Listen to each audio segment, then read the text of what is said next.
এ আমার ভাইয়েরা, একটু মাথাটাকে নিচু করে দেন, চক্ষু দুইখানা বন্ধ করেন, একটু মৃত্যুর মুরাকাবা করেন, আর মনটাকে বুঝানো, ওরে মন, এই যে চক্ষু দুইখানা বন্ধ করলাম, এখন ইচ্ছা করলে এই চক্ষু দুইখানা আবার খুলতে পারবো, কিন্তু এমন একটা দিন আসবে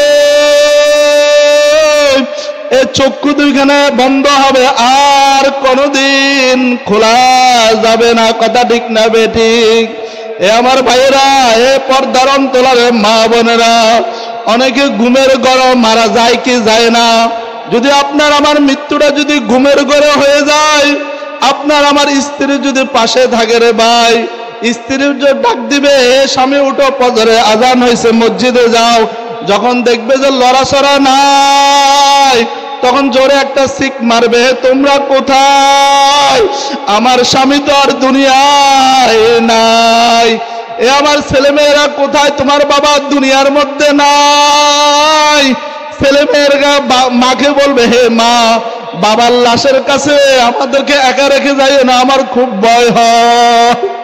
এ আমার ভাইয়েরা, হে টাকাওয়ালা ভাইয়েরা, দামি দামি যে খাট বানাইলেন, ওই মৃত্যুর সাথে সাথে আপনাকে ওই খাটও রাখবে না, খাট থেকে নামাইয়া ফেলবে, দামি কোনো বিছনা চাদর দিয়ে পেঁচাবে না, পুরান বিছনা চাদর ছাটাই দিয়ে। অনেককে দেখি যে কোরবানের গোস্ত কাটার জন্য যে কিছু কম দামি ছাটাই কিনে, ওই ছাটাই দিয়ে পেঁচায়, ফেলায় কি ফেলায় না, কম দামি চাদর দিয়ে পেঁচাইয়া আপনাকে শোয়াইয়া রাখবে, দামি খাট থেকে নামাইয়া ফেলবে।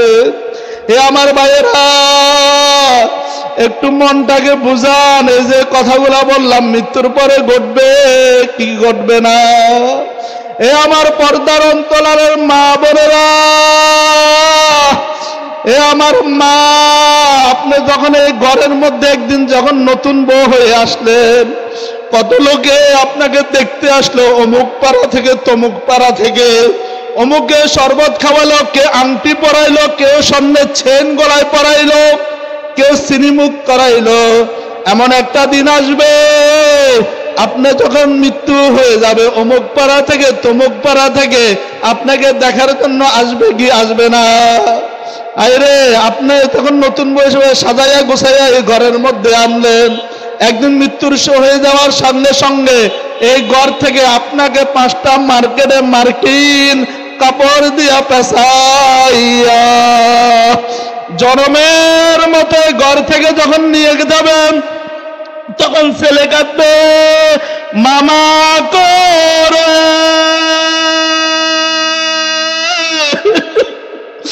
মেয়ে কাঁদবে মামা করে। আমাদের নবীর নাম কি? আমাদের নবীর নাম মোহাম্মদ। বলেন, আমাদের নবীর নাম। আর এই নামটা শোনার সঙ্গে সঙ্গে কি বলতে হবে? সাল্লাল্লাহু আলাইহি সাল্লাম। নবীর নাম শোনার সাথে সাথে দুরূদ পড়তে হবে। কি পড়তে হবে? এই যে আজকের এই মাহফিলে নবীর নাম শোনার পর আমরা দুরূদ পড়ছি কি পড়ছি না? তো অনেকে আমাদেরকে অপবাদ দেখো, আমরা দুরূদ পড়ি না। পড়ি কি পড়ি না দুরূদ? নবীর মহব্বত আমাদের অন্তরে আছে না নাই? আর আমরা আমাদের নিজের জীবনের চেয়েও, বাবা মার চেয়ে, সন্তানের চেয়ে আমরা আমাদের নবীকে মহব্বত করি। কথা ঠিক না বে ঠিক? নবীর মহব্বত না থাকলে তো মুসলমানে না।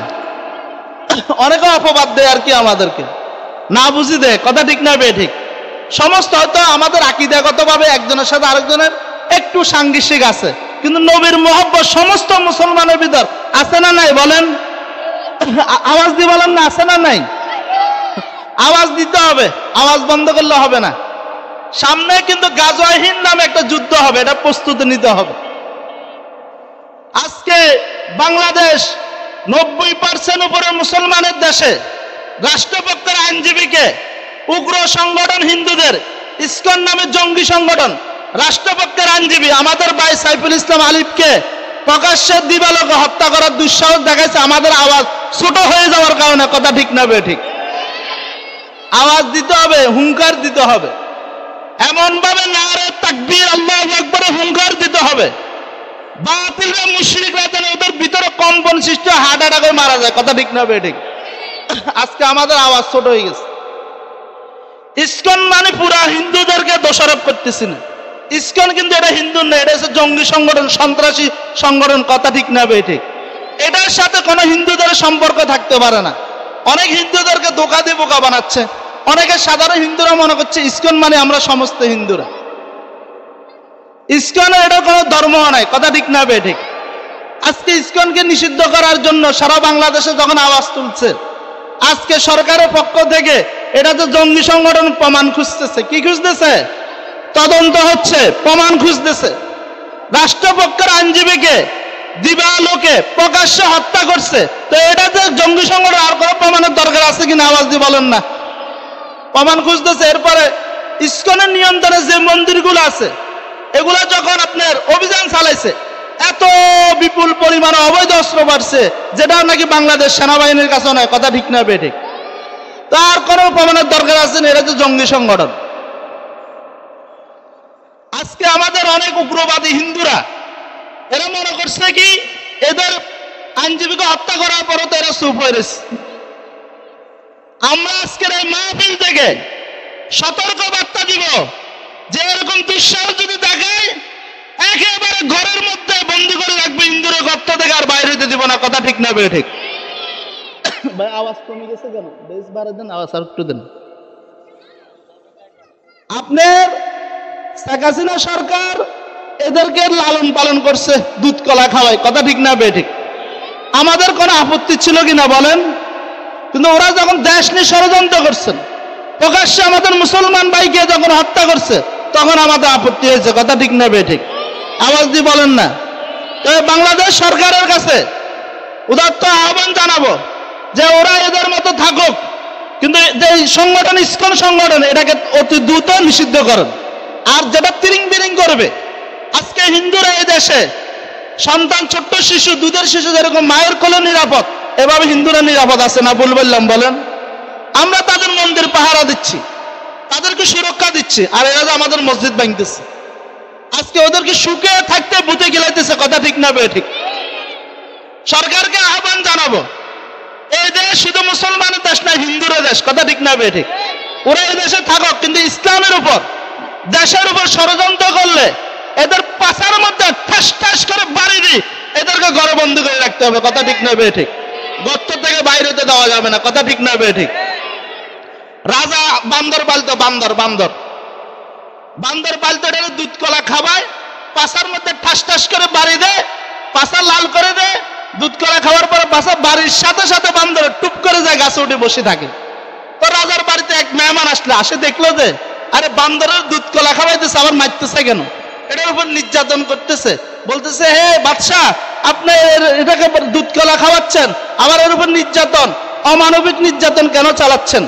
তো এটা তো বান্দর, এর জন্য বান্দরের কিছু ওষুধ দিচ্ছি। কি দিচ্ছি? ওষুধ। তো কেন দিচ্ছে ওষুধ? যদি তুমি প্রমাণ চাও আমার সাথে এখানে থাকো, 3 দিন থাকো, বেশি না। 3 দিন দেখলো, প্রথম দিন ওই রাজা এরা দুধ কলা খাওয়াইছে বান্দরের, পাশার মধ্যে আজকে আর বাড়ি দেয় না, পাশা লাল করে নাই। তখন এই বান্দর টুপ করে আর গাছে না উঠে ওই রাজার পাশে আসি বসছে। আমার সাথে কথা বলেন, কোথায় আসি বসছে? রাজার পাশে আসি বসছে। দ্বিতীয় দিন দুধ কলা খাওয়াইলো, পাশা লাল করে নাই, মারে নাই, আজকে সে আর গাছে যায় নাই, ওই রাজার কোলে আসে বসছে। কোথায়? প্রথম দিন কোথায় বসছে? আর দ্বিতীয় দিন কোথায়?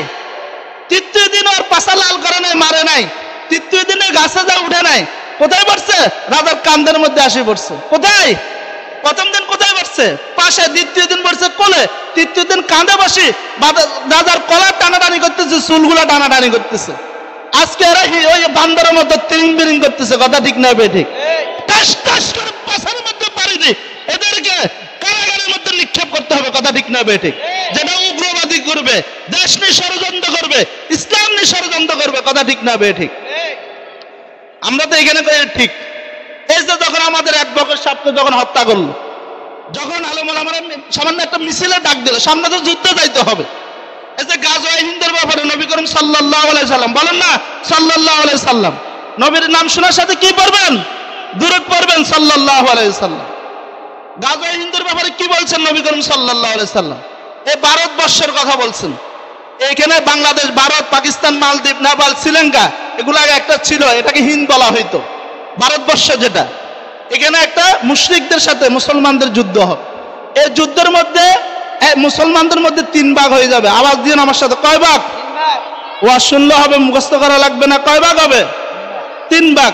এর মধ্যে 1 ভাগ হয়েছে আপনার মুনাফিকি করবে, পালাই যাবে। ওই মুশরিকদের আপনার সৈন্যবাহিনী দেখি এরা পালাই যাবে, আরেকবার যুদ্ধ করতে করতে শহীদ হয়ে যাবে, এরকম মুসলমান মারা যাবে, এদের রক্ত জমিনের মধ্যে যায় টাকনু পর্যন্ত চলে আসবে। আর আরেক দল যুদ্ধ চালাই যাবে, এরা তখন বিজয় হবে। বলেন না আলহামদুলিল্লাহ। নবীর কথা কি মিথ্যা হইতে পারে বলেন? আমরা এখন কি করব? ঘুমাবো না প্রস্তুতি নিব? গাজওয়া হিন্দের জন্য প্রস্তুতি নিতে হবে মুসলমানদেরকে। কথা ঠিক না ঠিক? এই গাজওয়া হিন্দ বেশি দূরে না, খুব নিকটে। এই যে বললাম একদল থাকবে, কিন্তু এরা কিন্তু মুনাফিকি করবে। আজকে দেখেন আমাদের আলেম ওলামারা যখন আমাদেরকে একটা মিছিলের জন্য ডাক দেয়, আমরা অনেকে মুনাফিকি করি জানি না। বন্ধু যাও, আমি আসতেছি আসতেছি গো, বন্ধু পটত গিয়ে গই, বন্ধুরা আর টোকায় পাওয়া যায় না। এরকম বন্ধু আছে না? না আওয়াজ দিয়ে বলেন না, আওয়াজ দিতে হবে আমার সাথে।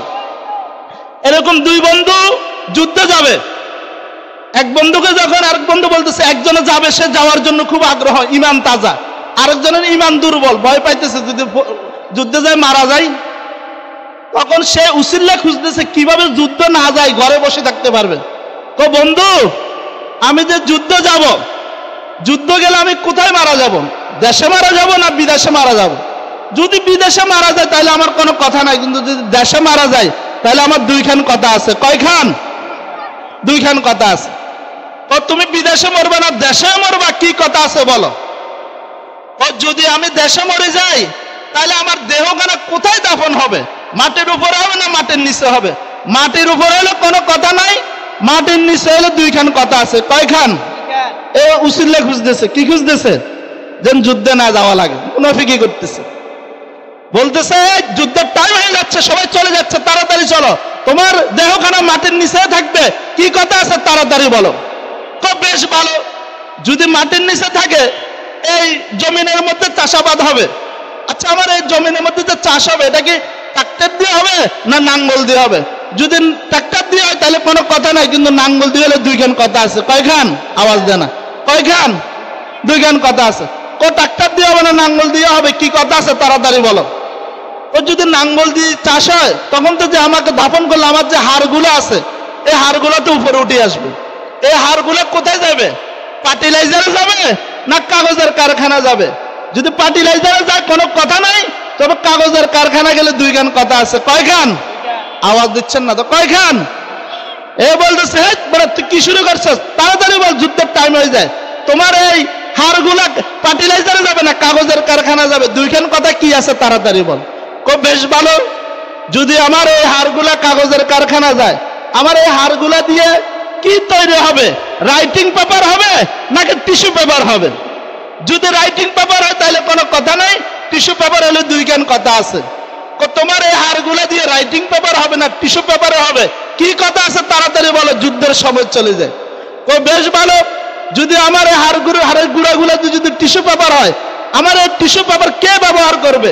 মেয়ে লোক ব্যবহার করবে না পুরুষ লোক ব্যবহার করবে? যদি পুরুষ লোক ব্যবহার করে তাহলে আমার কোনো কথা নাই, যদি মেয়ে লোক ব্যবহার করে তাহলে 2 খান কথা আছে। ও মেয়ে লোকে ব্যবহার করবে, কি কথা আছে বলো। কদূর তাহলে যুদ্ধে যাবো না, মরে যাওয়ার পরে যদি মহিলাদের টিস্যু হয়ে যায় এই যুদ্ধে যায় লাভ নাই। তো এরকম মুনাফিক আছে না? না আওয়াজ দিয়ে বলেন না। উসিল্লা খুঁজি আমরা। যখন এই গাজওয়া হিন্দের যুদ্ধের ডাক আসবে আমাদের সকলকে ঝাঁপিয়ে পড়তে হবে। কথা ঠিক না ঠিক? যদি লড়াইয়ের ডাক আসে যাবো তো ইনশাআল্লাহ। লড়াইয়ের ওই ময়দানেতে যেতে তোমাকে হবে, প্রয়োজনে সব রক্তটুকু জমিনে ঢেলে দেবে। ঠিক না ঠিক? আসবে বিজয় রক্তর জীবনের বিনিময়, আসবে বিজয় রক্তর জীবনের বিনিময়। ঠিক কিনা? কে বলছেন?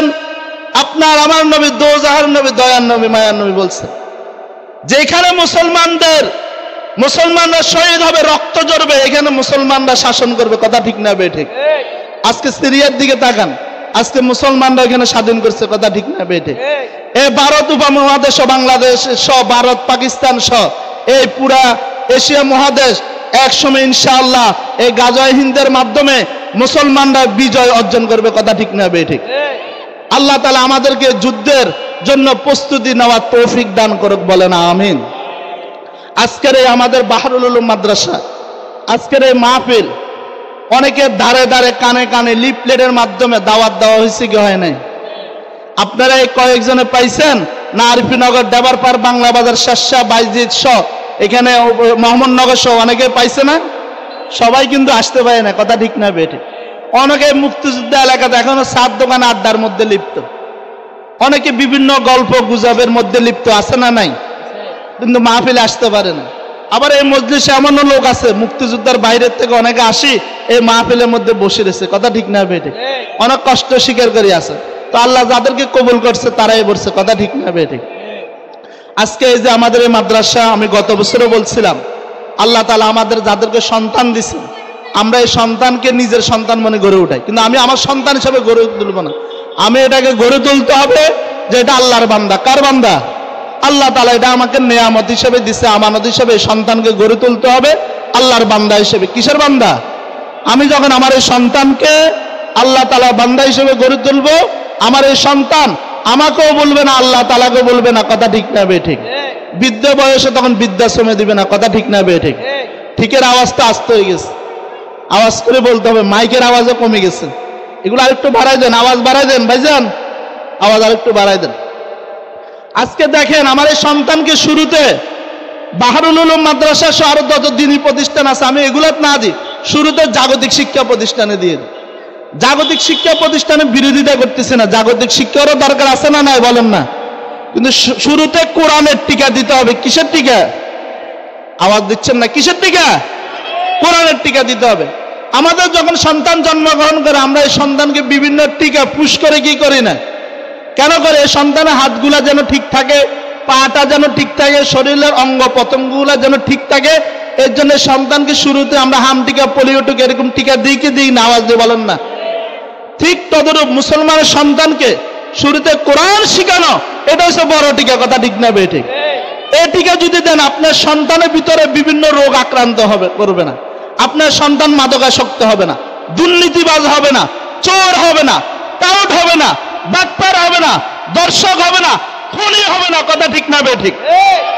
আমি শুরুতে বিভিন্ন কেজি স্কুলে দিয়ে দিই। জাগতিক শিক্ষা প্রতিষ্ঠানের বিরোধী না, জাগতিক শিক্ষাও দরকার আছে না নাই? মুসলমানের সন্তান ডাক্তার হবে, ইঞ্জিনিয়ার হবে, এটা মুসলমানের গর্বের বিষয়। কিন্তু শরীরে যদি কোরআনের শিক্ষা না থাকে, ইঞ্জিনিয়ার হয় জাতিকে যেখানে রড দেওয়া দরকার এখানে বাস দিয়ে দিবে, কথা ঠিক না বেঠিক? এরকম দিচ্ছে কি দিচ্ছে না? আওয়াজ দিয়ে বলেন না? ডাক্তার হবে তখন কসাই হয়ে যাবে। আমরা অনেকে কেন শুরুতে জাগতিক শিক্ষা প্রতিষ্ঠানে দিয়ে দিই? সন্তান যেন একটু বাংলা ভালো পারে, ইংরেজি ভালো পারে, অঙ্ক ভালো পারে। আমি আজকের এই মাহফিল থেকে চ্যালেঞ্জ দিব, আমাদের বাহরুল উলুম সহ যত নুরানি মাদ্রাসা আছে এদের যে হ্যান্ড রাইটিং গুলো আছে, হাতের লেখা আছে, বিভিন্ন ইংলিশ মিডিয়ামে বাচ্চাদের লেখা এত সুন্দর নাই। আপনারাও তদন্ত করে দেখবেন, এত সুন্দর নুরানি ছাত্রদের লেখা। আরবির কথা বলতেছি না, বাংলা ইংরেজির কথা বলতেছি। এরপর আমাদের কপাল পুড়ে গেছে, বিবেক মারা গেছে। আমি শুরুতে কোরআনী শিক্ষা প্রতিষ্ঠানে না দিই, শুরুতে তাকে কোথায় দিয়ে দিচ্ছি? জাগতিক শিক্ষা প্রতিষ্ঠানে দিয়ে দিচ্ছি। জাগতিক প্রতিষ্ঠানে অনেকে আবার রাগ হইয়েন না। দেখেন আজকের কোরআনী শিক্ষাটা গোড়া হয়েছে আল্লাহ রাসূল পর্যন্ত। কোথায়? আওয়াজ দিয়ে বলেন না, কোথায়? আর জাগতিক শিক্ষার গোড়া হয়েছে মূর্খ। বলে কিভাবে হুজুর? যে নাকি জীবনে প্রথম এমএ পাস করছে তার আগে কেউ এমএ পাস করে নাই, সে কার থেকে শিখছে? সে একজন মাস্টার্স পাস থেকে শিখছে, কথা ঠিক না বেঠিক? যে জীবনে প্রথম মাস্টার্স পাস করছে তার আগে কেউ মাস্টার্স পাস করে নাই, সে একজন অনার্স পাস থেকে শিখছে। যে জীবনে অনার্স পাস করছে তার আগে কেউ অনার্স পাস করে নাই, সে কার থেকে শিখছে? তার উস্তাদকে। একজন ইন্টার পাস, কথা ঠিক না বেঠিক? যে প্রথম ইন্টার পাস করছে তার উস্তাদকে। আওয়াজ দেন না, বুঝেন না আমার কথা? যে মেট্রিক পাস করছে সে হচ্ছে উস্তাদ, কথা ঠিক না বেঠিক? যে প্রথম মেট্রিক পাস করছে এ কার থেকে শিখছে? যে ক্লাস 9 পাস করছে তার থেকে, কথা ঠিক না বেঠিক? যে ক্লাস 9 পাস করছে সে কার থেকে শিখছে? আপনারা বলেন। 8 পাস থেকে। কার থেকে বলেন না? যে প্রথমে 8 পাস করছে তার আগে কেউ 8 পাস করে নাই, সে কার থেকে শিখছে? 7 পাস থেকে। আওয়াজ দিয়ে বলেন না, এই যে বাচ্চারা বলতেছে, মুরব্বীরা বলেন, বুঝেন না আমার কথা? যে জীবনে প্রথম 7 পাস করছে সে কার থেকে শিখলো? ক্লাস 6 পাস থেকে। যে 6 পাস করলো সে কার থেকে? 5 পাস থেকে, যে 5 পাস করলো সে 4 পাস থেকে, যে 4 পাস করলো সে 3 পাস থেকে, যে 3 পাস করলো সে 2 পাস থেকে, যে 2 পাস করলো সে কার থেকে 1 পাস থেকে, যে 1 পাস করলো সে কার থেকে শিখলো 0 থেকে, কার থেকে মূর্খ থেকে। আর দেখেন কোরআন হাদিসটা ধরেন উদাহরণস্বরূপ আমাদের এখন আমরা কার থেকে শিখতেছি কোরআন হাদিসটা? আলেম ওলামাদের থেকে, ঠিক না বে ঠিক? তারা তাদের বুজুর্গ থেকে শিখছে, এরপর তাবে তাবিঈনদের থেকে, ইমামদের থেকে, এরপর তাবে তাবিঈন, এরপর তাবিঈন, সাহাবায়ে কেরাম, এরপর নবী করিম সাল্লাল্লাহু আলাইহি সাল্লাম। নবী করিম সাল্লাল্লাহু আলাইহি সাল্লামের কাছে কোরআনটা কিভাবে আসছে? আল্লাহর পক্ষ থেকে জিবরাইল আলাইহিস সালাম ওহীর মাধ্যমে নিয়ে আসছে, কথা ঠিক না বে ঠিক? গোড়া কোথায়? উপরে। কোথায়? আজকে আমরা এই কোরআন শিক্ষার গুরুত্ব দিচ্ছি। আজকে আমার 2টা সন্তান হইলে যেটার একটু মেধা ভালো এটাকে দিচ্ছি আমি জাগতিক প্রতিষ্ঠানে, আর যেটাকে যদি বলি বাবা লবণ নিয়ে আসো, এরা যাই মোমবাতি লই আসে, এই যেটা একটু হাবা মার্কা এটাকে আমি মাদ্রাসা দিচ্ছি।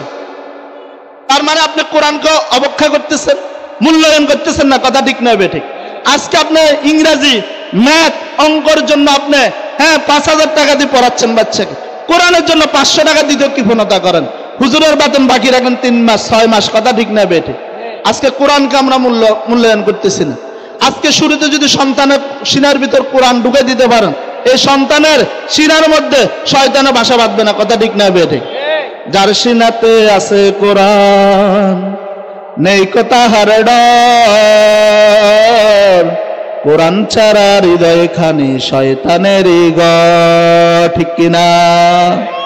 কোরআন মোদের জীবন বিধান, কোরআন মোদের সব, এই কোরআনে ছিনিয়ে দিবে কে সে মোদের রব? আওয়াজ দিয়ে বলেন আমাদের রব কে? আল্লাহ তাআলা। এখন বুঝতেছে মরার পরে, এখন বুঝতেছে না মরার পরে বুঝবে, আর মরার পরে বুঝলেও কাজ হবে না, বলেন না? আজকে আমরা অনেকে যে এখানে যারা আছেন প্যান্ডেলের ভিতর এবং যারা তারাই আছেন, ওনারা সব যাদের কানে মাইকের আওয়াজ যাচ্ছে ওনাদের উদ্দেশ্যেও বলতেছি আজকে কোরআনকে মূল্যায়ন করেন। কোরআনকে কি করেন? মূল্যায়ন করেন। অনেকে আমরা কোরআনে হাফেজ হইতে পারি না, এখানে যারা আছেন সবাই কি কোরআনে হাফেজ? তো ইচ্ছা করলে আপনি কোরআনে হাফেজের বাপ হইতে পারবেন, কথা ঠিক না বেঠে? আপনি ইচ্ছা করলে মাওলানা সাহেবের বাপ হইতে পারবেন, তখন আপনার সম্মান কোরআনের হাফেজের চেয়ে আরো বাড়াই দিবে আল্লাহ তাআলা। আমরা যারা গুনাহ করে ফেলছি, কোরআন শিখতে পারি না, বিভিন্ন নামাজ কালাম পড়তে পারি না, ফজরের নামাজ পড়তে পারি নাই, হারাম হালাল বাসি না সমানে ইনকাম করি, বিভিন্ন অপকর্মে বিভিন্ন খারাপের মধ্যে লিপ্ত আছি, শুধু সন্তানকে কোরআন শিক্ষা দেওয়ার কারণে আল্লাহ তাআলা হয়তো আমাকে মাফ করে দিতে পারে, কথা ঠিক না বেটি? একটা ঘটনা মনে পড়ছে, বলবো নি? এক আল্লাহর বান্দা, এমন কোন গুনার কাজ না যা সে করে নাই, যা পাইছে তা গুনাহ করছে, কোন গুনাহ হাতছাড়া করে নাই, ছোট বড় কবিরা সগীরা গুনাহ করতে করতে এক সময় ওই যুবক ওই আল্লাহর বান্দা একটা রোগে আক্রান্ত হয়ে যায়, শরীর ক্লান্ত, শরীর চলে না, তখন ডাক্তারের কাছে গেছে। ডাক্তার বলতেছেন তোমার শরীরে রোগ ধরে গেছে, তুমি আর বেশি দিন বাঁচবা না। এই কথা শোনার পরে ওই আল্লাহর বান্দার দিলটা নরম হয়ে গেছে, তখন যা মৃত্যুর টের পাইছে। আমরা কিন্তু সবাই জান্নাতে যাইতে চাই, কিন্তু গুনাহ থেকে ফিরে আসি না, কথা ঠিক না বেঠিক? কিন্তু যখন মৃত্যু গণায় আসে, বিভিন্ন রোগে আক্রান্ত হয়ে যায়, তখন আল্লাহকে একটু একটু ডাকে, কথা ঠিক না বেঠিক? এর আগে ডাকা দরকার না। ওই আল্লাহর বান্দা যখন ডাক্তার থেকে এটা শুনলেন, মনটা খারাপ করে দিল নরম করে চলে আসতেছেন।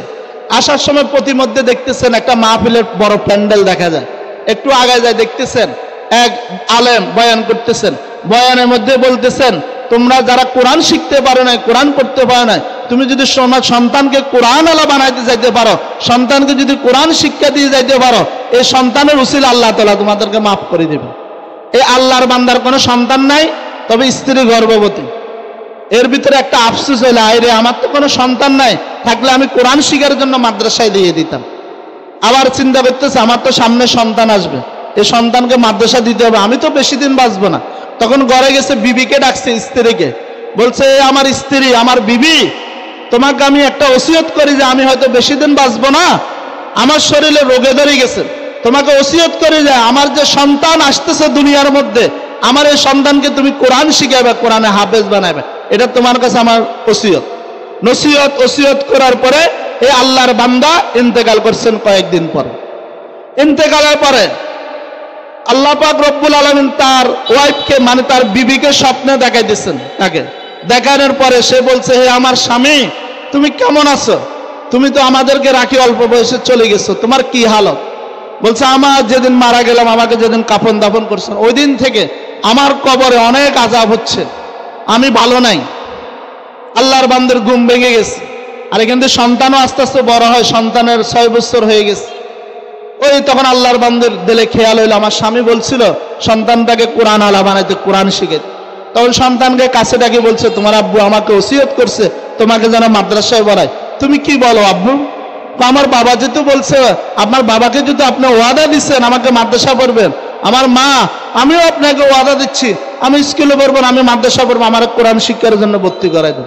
যখন এই সন্তানকে কোরআন শিক্ষার জন্য ভর্তি করাই দিছে, সন্তান যা যখন বললো বিসমিল্লাহির রহমানির রহিম, এই সবক নিয়ে পড়ে বাসায় আসলেন। ওই দিন রাতে আল্লাহর কি কুদরত, তার স্ত্রী স্বপ্নে দেখলো, তাকে দেখি বলতেছে, আমার স্বামী তোমার কি হালত, কেমন আছো? বলছে আমি মৃত্যুর পর থেকে শুধু আযাবে ছিলাম, আজকে আমার সন্তান কোরআন শিখার জন্য যায়, যখন বিসমিল্লাহির রহমানির রহিম পড়লেন, আল্লাহ রহমান আল্লাহ দয়ালু, এটা বলার সঙ্গে সঙ্গে আল্লাহ তাআলা আমার সমস্ত গুনাহ মাফ করে দিয়েছেন। বলেন সুবহানাল্লাহ। আমরা যারা সন্তানের পিতামাতা আছি, দেখি দেখি কমপক্ষে নাজারাটাও যদি পড়াইতে পারেন সন্তানকে। আপনি মারা গেলে আপনার সন্তান আপনার জানাজা দিবে, আপনি বুঝেন না কেন ভাই? একটা আলেম যখন আপনার জানাজা পড়বে, তার ভিতরে কান্না আসবে না, রুহানিয়াত আসবে না? আর যখন নিজের সন্তান যখন জানাজা পড়বে, তার কলিজা ফেটে যাবে, কথা ঠিক না বে ঠিক? তার চোখ দিয়ে টপ টপ করে পানি পড়বে, তখন আল্লাহ তাআলা দয়া মায়া করে মাফ করে দেবে, কথা ঠিক কিনা? আল্লাহ তাআলা আমাদেরকে বুঝার তৌফিক দান করুক, বলেন আমিন। বয়ান আর বেশি না, সংক্ষিপ্ত আকারে মেইন বয়ান। কি বয়ান? মৃত্যুর বয়ান করব কিছুক্ষণ সংক্ষিপ্ত আকারে। আমরা যারা এখানে আছি, আমরা সবাই কিন্তু একতলাফের না, বিভিন্ন একতলাফের আছি না নাই? বিভিন্ন জিনিস নিয়ে এখন একতলাফ আছে না নাই? নামাজের মধ্যে জোরে আমিন বলবো না আস্তে আমিন বলবো, একতলাফ আছে না নাই? বাবা মা কেউ মারা গেলে 7 দিন পরে 40 দিন পরে কিছু লোককে খাওয়াইতে হবে, এটা নিয়ে একতলাফ আছে না নাই? জানাজা নামাজের পরে মুনাজাত হবে কি হবে না, এটা নিয়ে একতলাফ আছে না নাই? নবীকে দূরে বসে দিবে না দাঁড়াই দিবে, এটা নিয়ে একতলাফ আছে না নাই? শুধু একটা জিনিস একতলাফ নাই, সেটা হচ্ছে মৃত্যু। সেটা কি? মরবো না, এই জিনিসটা কোনো একতলাফ আছে কিনা বলেন না? এই যে আমরা মরবো, মৃত্যু 2 ধরনের। কয় ধরনের ভাই? আওয়াজ দেন, কয় ধরনের? মৃত্যু 2 ধরনের। একটা হলেন নেককারের মৃত্যু, একটা হলেন বদকারের মৃত্যু। নেককারের মৃত্যু কাদের হবে? যারা দুনিয়ার মধ্যে আল্লাহ তাআলার হুকুম আহকাম মেনে চলবে, আল্লাহ রাসূলের হুকুম মতো তার জীবনকে পরিচালনা করবে, নেক কাজ করে যাবে, তাদের নেককারের মৃত্যু হবে। একেবারে সংক্ষিপ্তভাবে বলতেছে নেককারের মৃত্যুটা কেমন হবে। নেককারের মৃত্যুটা এমন ভাবে হবে, দুধের বাচ্চা মায়ের দুধ পান করতে করতে যেভাবে ঘুমায় যায়, মাও টের পায় না, আশেপাশে কেউ থাকলেও টের পায় না, আরে দেখলাম বাচ্চাকে কান্না করতেছে, কখন ঘুমায় গেল। এরকম ঠিক নেককারের মৃত্যু এভাবে হবে, একটু আযাব হবে না, একটু কষ্ট হবে না। আল্লাহ তাআলা আমাদেরকে নেককার হিসাবে মৃত্যু দান করুক, বলেন আমিন। আর বদকার মৃত্যু কিভাবে হবে? কিতাবের মধ্যে লেখেন, একজন নেককারের মৃত্যুর সময় নাফরমান বান্দা, বেনামাজির বান্দা, সুদখোর, দাড়ি যারা কাটে, যাদের মৃত্যুর সময় আজরাইল আলাইহিস সালাম যখন আসবে, বিরাট আকৃতির শরীর নিয়ে আসবেন। আজরাইল আলাইহিস সালামের পা থাকবে জমিনে, মাথা থাকবে আসমানে, 1 হাত মাগরিবে, আরেক হাত মাশরিকে, তাম পৃথিবী জড়ালো তার শরীর থাকবে। আজরাইল আলাইহিস সালামের শরীরের মধ্যে দেখবে যে নাফরমান বান্দা দেখবে আজরাইল আলাইহিস সালামের শরীরে লম্বা লম্বা তাল গাছের মতো কতগুলো পশম থাকবে। এই পশমগুলো দিয়া আগুনের জিভা বাইর হতে থাকবে। হে আমার ভাইয়েরা, হে পর্দার অন্তরালের মা বোনেরা, আগুনের জিভা মানে কি? একটা যখন চুলার মধ্যে ডেকসি বসাই আমরা, চতুর্দিকে আগুনের জিভা বাইর হয় কি হয় না? এভাবে নাফরমান বান্দা দেখবে আজরাইল আলাইহিস সালামের পশমগুলা দিয়া আগুনের জিভা বাইর হইতেছে। এই অবস্থা দেখিয়া নাফরমানের রুহটা বাইর হইতে চাবে না, থরথর করিয়া কাঁপতে থাকবে। আরো দেখবে আজরাইল আলাইহিস সালাম চক্ষু 2খানা বড় বড় নীল রঙের দিঘির মতো, ওই চক্ষুগুলার মধ্যে যেন আগুন জ্বলতেছে। এই অবস্থা দেখিয়া নাফরমানের রুহটা 360টা জোড়ার মধ্যে দৌড়াতে থাকবে, পালাইতে থাকবে, দৌড়াইতে দৌড়াইতে, পালাইতে পালাইতে পায়ের বৃদ্ধা আঙ্গুলের কাছে যাবেন। ওইখান থেকে আজরাইল আলাইহিস সালাম রূহটাকে ছড়তে পিটাইতে পিটাইতে গলার কাছে আনবে। আনার পরে বাম হাতটা ঢুকাইয়া যখন রূহটা ধরিয়া টান মারবে তখন কলিজার রগগুলো সিরিয়া বাইর হয়ে যাবে। ভাইরা, মৃত্যুর আযাব সহ্য করা কারো ক্ষমতা নাই। এক আল্লাহর ওলি উদাহরণ দেন, বলেন মৃত্যুর কষ্টটা কেমন হবে একটা শুনো। একটা জিন্দা বকরি বা ছাগলের পশমকে খালাই ফেললে যে পরিমাণ কষ্ট হয়, ওই নাফরমানের মৃত্যুর সময় তার চেয়ে আরো কোটি কোটি গুণ কষ্ট হবে। রূহটা বাইর হইতে যাবে না, তখন আল্লাহ পাক রব্বুল আলামিন ডাক দিয়ে বলবেন, হে আজরাইল থামো, আমার এ বান্দা বড় হাউস কইরা বড় শখ কইরা জাহান্নাম কামাই করছে, তাকে জাহান্নাম না দেখাইয়া তার জান কবজ করিও না। তখন ওই নাফরমান দেখবে যে জাহান্নামের দরজাগুলা টাস টাস করিয়া খুলিয়া গেছে, জাহান্নামের সব বিচ্ছুগুলা হা করিয়া তাকাইয়া রয়েছে। আর নাফরমানকে ডাক দিয়ে বলতেছে, নাফরমান তাড়াতাড়ি কবরে আসো, আমরা বড় ক্ষুধার্ত। এ আমার বাইরে পর্দার অন্তরের মা বোনেরা, হাতে পায়ে দরিয়া বলিয়া যায়, গুনার কাছ থেকে ফেরেন, নেকের আমল ধরেন, মাওলার পাগল হন, তারপর মাওলার কবরে যাইয়ে শুয়ে। এ আমার ভাইরা, গুনাহগার হয়ে কেউ যদি কবরে যায়, কবরে দুই পাশের মাঠে এমন ভাবে চাপ পারবে, চাপের সঙ্গে সঙ্গে ডাইন পাজের হাড্ডুগুলা বাম পাজরে চলিয়া যাবে, বাম পাজের হাড্ডুগুলা ডাইন পাজরে চলিয়া যাবে, কবরটা সব বিচ্ছেদের বাগিচা হয়ে যাবে। ওই আযাব সহ্য করার ক্ষমতা আপনাদেরও নাই, আমাদেরও নাই। এজন্য হাতে পায়ে দরিয়া বলে গুনার কাছ থেকে ছাড়েন, গুনার কাছ থেকে ফালাই দেন, নেকের আমলকে ধরেন। আল্লাহ আল্লাহ রাসূলের পাগল হয়ে তারপর আল্লাহর কবরে যাইয়ে শুয়েন। এ আমার ভাইয়ের, আজকে দুনিয়ার মধ্যে আপনার আমার কাছে অমুক লোকের মৃত্যুর খবর, তমুক লোকের মৃত্যুর খবর আসে কি আসে না? এ বাহরুল উলুমের মসজিদ, বাইতুল করিম মসজিদ, এখানে গাউসিয়া মসজিদ, মুক্তিযোদ্ধা মসজিদ, এরকম বাংলা বাজার মসজিদ সব বিভিন্ন মসজিদের মাইক থেকে বিভিন্ন লোকের মৃত্যুর খবর আসে কি আসে না? আওয়াজ দিয়ে বলেন। অমুক লোকের মৃত্যুর খবর, তমুক লোকের মৃত্যু খবর অমুক জায়গা থেকে আসে, তমুক জায়গা থেকে আসে। গ্রামের বাড়ি থেকে ফোন আসে, বলে অমুক লোকে নাই, অমুক লোকে মারা গেছে।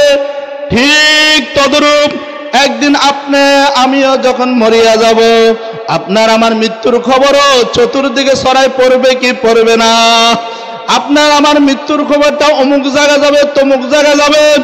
আপনার আমার আপনজনেরা একদল যাবে যে মার্কেটে মার্কিন খবর আনার জন্য, আরেক দল যাবে কবরস্থানে কবর খোঁড়ার জন্য, কেউ যাবে যে বাঁশ বাগানে বাঁশ কাটার জন্য, কেউ যাবে বড়ই পাতা গরম পানি করার জন্য। এ আমার ভাই, না জানি এখানে যারা আছে কার কাফনের কাফন রেডি, দোকানে চলে আসছে। যে সাবান দিয়ে গোসল করাবে হয়তো ওই সাবানটাও রেডি, আমাদের খবর নাই। কথা ঠিক না বেঠিক? এ আমার ভাইয়েরা, একটু মাথাটাকে নিচু করে দেন, চক্ষু দুইখানা বন্ধ করেন, একটু মৃত্যুর মোরাকাবা করেন, আর মনটাকে বুঝানো, ওরে মন, এই যে চক্ষু দুইখানা বন্ধ করলাম, এখন ইচ্ছা করলে এই চক্ষু দুইখানা আবার খুলতে পারবো। কিন্তু এমন একটা দিন আসবে এই চক্ষু দুইখানা বন্ধ হবে, আর কোনোদিন খোলা যাবে না। কথা ঠিক না বেঠিক? এ আমার ভাইয়েরা, এ পর্দার অন্তরের মা বোনেরা, অনেকে ঘুমের ঘরে মারা যায় কি যায় না? যদি আপনার আমার মৃত্যুটা যদি ঘুমের ঘরে হয়ে যায়, আপনার আমার স্ত্রী যদি পাশে থাকে, রে ভাই, স্ত্রীর যে ডাক দিবে, হে স্বামী উঠো, ফজরে আজান হয়েছে, মসজিদে যাও। যখন দেখবে যে লড়াচড়া নাই, তখন জোরে একটা সিক মারবে, তোমরা কোথায়? আমার স্বামী তো আর দুনিয়ায় নাই। এ আমার ছেলেমেয়েরা কোথায়? তোমার বাবা দুনিয়ার মধ্যে নাই। ছেলেমেয়েরা মাকে বলবে, হে মা, বাবার লাশের কাছে আমাদেরকে একা রেখে যাইও না, আমার খুব ভয় হয়। এ আমার ভাইয়েরা, হে টাকাওয়ালা ভাইয়েরা, দামি দামি যে ঘাট বানাইলেন, ওই মৃত্যুর সাথে সাথে আপনাকে ওই খাটও রাখবে না। খাট থেকে নামাইয়া ফেলবে, দামি কোনো বিছনা চাদর দিয়ে পেঁচাবে না, পুরান বিছনা চাদর ছাটাই দিয়ে। অনেককে দেখি যে কোরবানের গোস্ত কাটার জন্য যে কিছু কম দামি ছাটাই কিনে, ছাটাই দিয়ে পেঁচায়, ফেলায় কি ফেলায় না, কম দামি চাদর দিয়ে পেঁচাইয়া আপনাকে শোয়াইয়া রাখবে, দামি খাট থেকে নামাইয়া ফেলবে। এ আমার ভাইয়েরা, একটু মনটাকে বুঝান। এই যে কথাগুলা বললাম মৃত্যুর পরে ঘটবে কি ঘটবে না। এ আমার পর্দার অন্তরালের মা বোনেরা, এ আমার মা, আপনি যখন এই ঘরের মধ্যে একদিন যখন নতুন বউ হয়ে আসলেন, কত লোকে আপনাকে দেখতে আসলো, অমুক পাড়া থেকে তমুক পাড়া থেকে, অমুকে শরবত খাওয়ালো, কে আংটি পরাইলো, কেউ স্বর্ণের চেন গলায় পরাইলো, কেউ সিনিমুখ করাইলো। এমন একটা দিন আসবে আপনি যখন মৃত্যু হয়ে যাবে, অমুক পাড়া থেকে তমুক পাড়া থেকে আপনাকে দেখার জন্য আসবে কি আসবে না? আরে আপনি তখন নতুন বয়সে সাজাইয়া গোছাইয়া এই ঘরের মধ্যে আনলেন, একদিন মৃত্যুর হয়ে যাওয়ার সঙ্গে সঙ্গে এই ঘর থেকে আপনাকে 5টা মার্কেটে মার্কিন কাপড় দিয়া পেঁচাইয়া জনমের মতো ঘর থেকে যখন নিয়ে যাবেন, তখন ছেলে কাঁদবে মামা করে,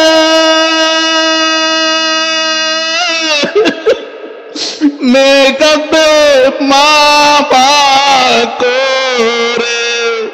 তখন কিন্তু ডাকের জবাব দিতে পারবেন না।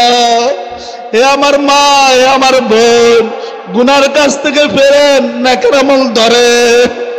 হে আমার ভাইয়েরা, হে আমার যুবক ভাইয়েরা, বৃদ্ধ বাবাজিরা, আপনি আমি যখন মরিয়া যাব, এই যে মসজিদের বারিন্দার মধ্যে যে খাট দেখি, ওই খাটের মধ্যে আপনাকে আমাকে সাজাইয়া গোছাইয়া ঈদগার কাছে জানাজার মধ্যে নিয়ে যাবে। আপনি আমাকে প্যাকেট বানাইয়া ফেলবেন, শুধু প্যাকেট বানাবে তা না, আপনার আমার পায়ের মধ্যে একটা বান দেবে, মাজার মধ্যে একটা বান দেবে, মুখের মধ্যে একটা বান দেবে। 3 বান্দার আসামি বানাইয়া ওই খাটের মধ্যে সরাইয়া ঈদগার কাছে জানাজা দেওয়ার জন্য নিয়ে যাবে কি যাবে না? আওয়াজ বলে। এ আমার ভাইয়েরা, একটু চক্ষু বন্ধ করি, একটু নিজের লাশটার দিকে একটু তাকাইয়া দেখেন কেমন দেখা যায়। আরে আপনার আমার মাথার বান্ধে বুঝা গেল, ওরে মন, এই মাথার বেন দিয়া ভালো মন্দ বুঝবার শক্তি আর নাই, বেন আর নাই। আপনার আমার মানজার বান্ধে বুঝা গেল, ওরে মন, মাজার সোজা করিয়া বসার আর শক্তি না। আপনার আমার পায়ের বান্ধে বুঝা গেল, ওরে মন, এ পা দিয়া হেঁটে চলার আর শক্তি নাই। আজকে আমার আপনার হাতখানা ঠিক আছে, পা খানা ঠিক আছে, এ পা দিয়া হাঁটি হাঁটিয়া মসজিদে যাইতে হবে কি হবে না? ভালো কাজগুলা করতে হবে কি হবে না? আজকে পা ঠিক আছে, অথচ আমি মসজিদে যাই না, ঘরের মধ্যে ফজরের সময় শুয়ে থাকি। হে আমার ভাই, কিভাবে আপনি এই মৃত্যুর ব্যাপারে বেখেয়াল হয়ে শুয়ে থাকেন রে ভাই? আজকের এই মাহফিল থেকে আমরা খাস তওবা করে যাব, রাজি আছি তো ইনশাআল্লাহ? 2 মিনিটে শেষ করে দিচ্ছি। তওবার একটা ঘটনা বলি।